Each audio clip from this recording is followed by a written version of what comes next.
Welcome back, everyone. And in today's video lesson, I'd like to take a look at another example of determining the intervals. Specifically, I wanted to look at some harder examples. Let's go ahead and get started. So what we want to first do is, can we determine the interval that occurs here from G to B sharp? Okay, so we talked about before, what we do is we just simply write out the G major scale. And I don't have to write out the whole thing, I just need enough of it. And here I can recognize, oh, okay, the B is already there. So I've got a G, I've got a B. In this case, I have G to B sharp. And so that would be labeling these out, 1, 2, 3. Since that's a B sharp, that is sharping 3, which is the same thing as augmenting 3. And that's what we're going to have here. This is an augmented 3. Now looking at the next interval, the first thing I need to do with this one is I need to write out my A sharp major scale. So I'm going to start writing my A sharp. Oh, that's right. We're not supposed to have an A sharp major scale. Okay, so there's two ways you can approach this, and this is an interesting problem. I'm glad you brought it up. So the first way that we can approach this is we can flip everything. And so you notice this is sharp, this is sharp. So what if we just flipped everything in flats? And so let's start with that first. And if I flipped everything in flats, I would end up with B flat major. So B flat, C, and let's see, D would give me part of the B flat major scale. But the note that I'm looking for is not necessarily D. I'm looking for what this is. Well, that would be the same thing as D flat. So this is like a D flat, and this over here is like a B flat. Okay, and so in that respect, I can see that a D flat is lowering the third degree. So lowering the third degree would give me what? Well, that's going to give me a minor third.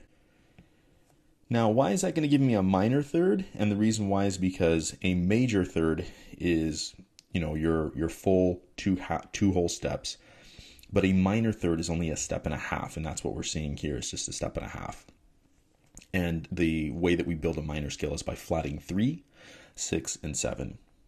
I did say that there's two different ways to do this problem, so let's look at another way. And let's see, what if I built the F sharp major scale? And at this moment, you might be going, what in the world? Because F sharp doesn't appear, anywhere in the problem. But let's just kind of roll with it for a minute. And if I built the F sharp major scale, I would end up with something like this. I'll do the whole thing. And what I want to do from here is recognize, well, I'm looking for A sharp to C sharp. So you can see that actually occurs there. And what is that interval? Well, if I then consider A sharp to B and then B to C sharp, what I recognize is that's going to give me a step and a half. A step and a half is going to give me a minor third in just the same respect. Okay, so this is going to end up being a minor third. Either way you find a way to figure this out, it's still going to be a minor third. Now the next thing we want to do is look at the example here where I have this as listed as the key of C major. And so I'm saying from F to A, but we're in the key of C. We're not in the key of F. Does that matter? Absolutely not. It doesn't matter. You completely disregard this information. And so don't even care, right? So if somebody says, oh, but it's in the key of C, I don't care. That's not how you do intervals. When you do intervals, you only consider your root note, right? So this is F. So we act like it's in the key of F. So G, A, B flat, C, D, E, F, so on and so forth. And from F to A, it's right here, it's going to be a major third.